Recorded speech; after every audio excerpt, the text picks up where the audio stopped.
1 Corinthians chapter 7. Now for the matters you wrote about. It is good for a man not to have sexual relations with a woman. But since sexual immorality is occurring, each man should have sexual relations with his own wife, and each woman with her own husband. The husband should fulfill his marital duty to his wife, and likewise the wife to her husband. The wife does not have authority over her own body, but yields it to her husband. In the same way, the husband does not have authority over his own body, but yields it to his wife. Do not deprive each other, except perhaps by mutual consent and for a time, so that you may devote yourselves to prayer. Then come together again, so that Satan will not tempt you because of your lack of self-control.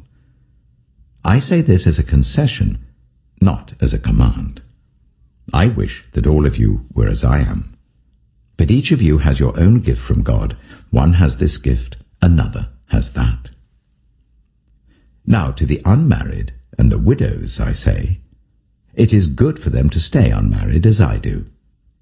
But if they cannot control themselves, they should marry, for it is better to marry than to burn with passion. To the married I give this command, not I, but the Lord. A wife must not separate from her husband, but if she does, she must remain unmarried or else be reconciled to her husband. And a husband must not divorce his wife.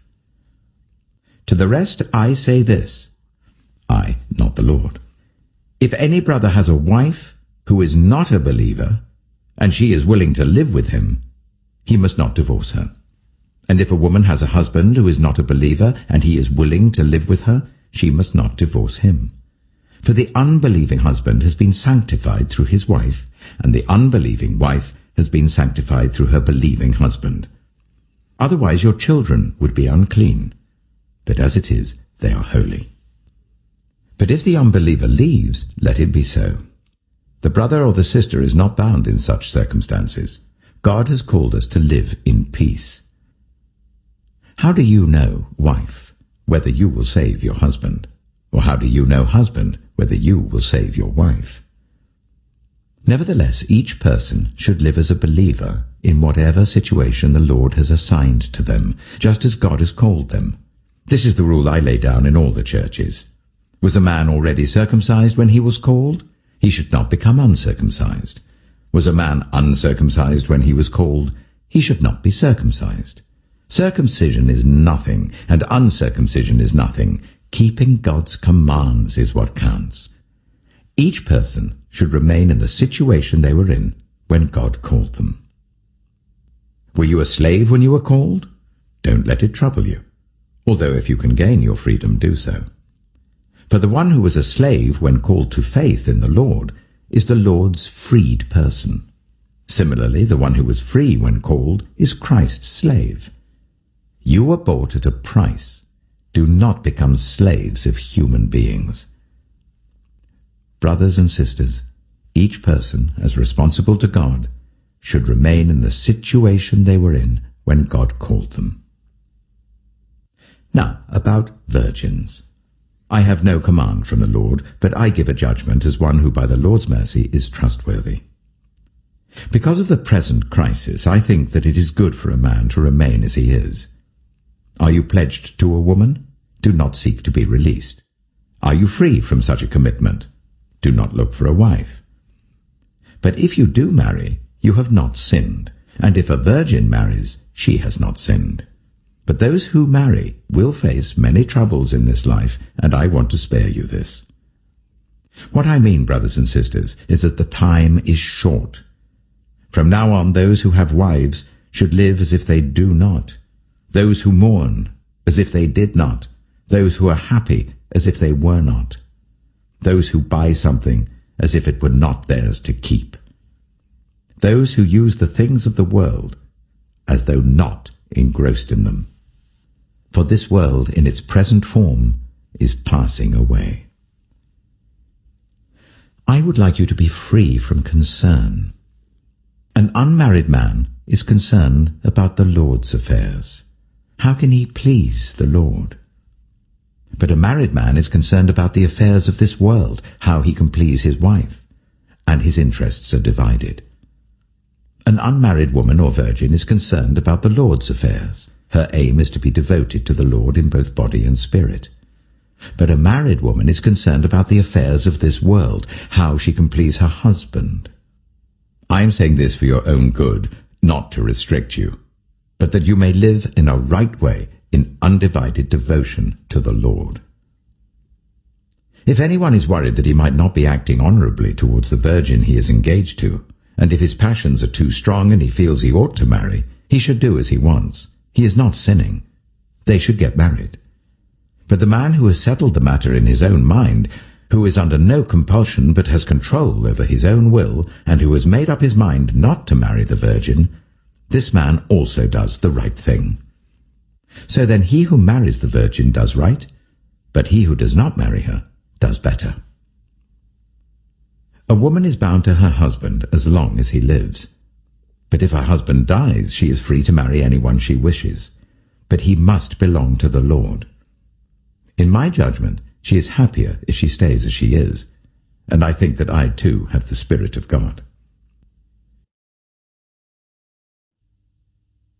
Acts chapter 23. Paul looked straight at the Sanhedrin and said, "My brothers, I have fulfilled my duty to God in all good conscience to this day." At this, the high priest Ananias ordered those standing near Paul to strike him on the mouth. Then Paul said to him, "God will strike you, you whitewashed wall. You sit there to judge me according to the law, yet you yourself violate the law by commanding that I be struck."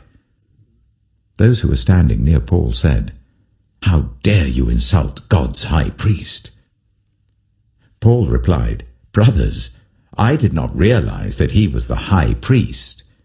For it is written, 'Do not speak evil about the ruler of your people.'" Then Paul, knowing that some of them were Sadducees and the others Pharisees, called out in the Sanhedrin, "My brothers, I am a Pharisee, descended from Pharisees. I stand on trial because of the hope of the resurrection of the dead." When he said this, a dispute broke out between the Pharisees and the Sadducees, and the assembly was divided.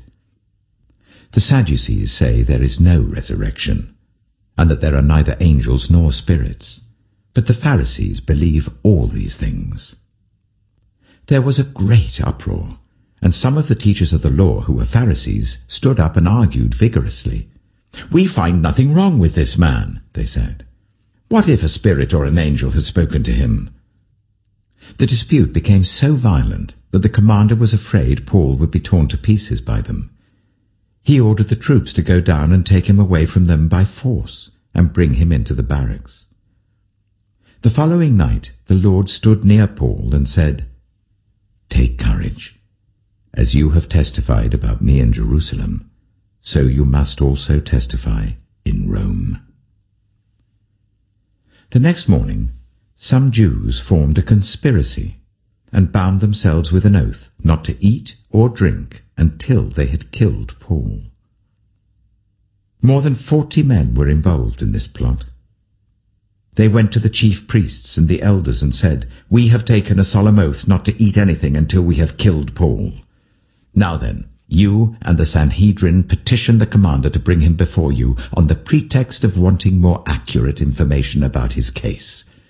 We are ready to kill him before he gets here." But when the son of Paul's sister heard of this plot, he went into the barracks and told Paul. Then Paul called one of the centurions and said, "Take this young man to the commander. He has something to tell him." So he took him to the commander. The centurion said, "Paul the prisoner sent for me and asked me to bring this young man to you because he has something to tell you." The commander took the young man by the hand, drew him aside and asked, "What is it you want to tell me?" He said, "Some Jews have agreed to ask you to bring Paul before the Sanhedrin tomorrow on the pretext of wanting more accurate information about him. Don't give in to them, because more than 40 of them are waiting in ambush for him. They've taken an oath not to eat or drink until they have killed him. They are ready now, waiting for your consent to their request." The commander dismissed the young man with this warning: "Don't tell anyone that you have reported this to me." Then he called 2 of his centurions and ordered them, "Get ready a detachment of 200 soldiers, 70 horsemen, and 200 spearmen to go to Caesarea at 9 tonight. Provide horses for Paul so that he may be taken safely to Governor Felix." He wrote a letter as follows: "Claudius Lysias, to His Excellency Governor Felix, greetings. This man was seized by the Jews, and they were about to kill him, but I came with my troops and rescued him, for I had learned that he is a Roman citizen. I wanted to know why they were accusing him, so I brought him to their Sanhedrin. I found that the accusation had to do with questions about their law, but there was no charge against him that deserved death or imprisonment. When I was informed of a plot to be carried out against the man, I sent him to you at once. I also ordered his accusers to present to you their case against him." So the soldiers, carrying out their orders, took Paul with them during the night and brought him as far as Antipatris. The next day they let the cavalry go on with him while they returned to the barracks. When the cavalry arrived in Caesarea, they delivered the letter to the governor and handed Paul over to him. The governor read the letter and asked what province he was from. Learning that he was from Cilicia, he said, "I will hear your case when your accusers get here." Then he ordered that Paul be kept under guard in Herod's palace.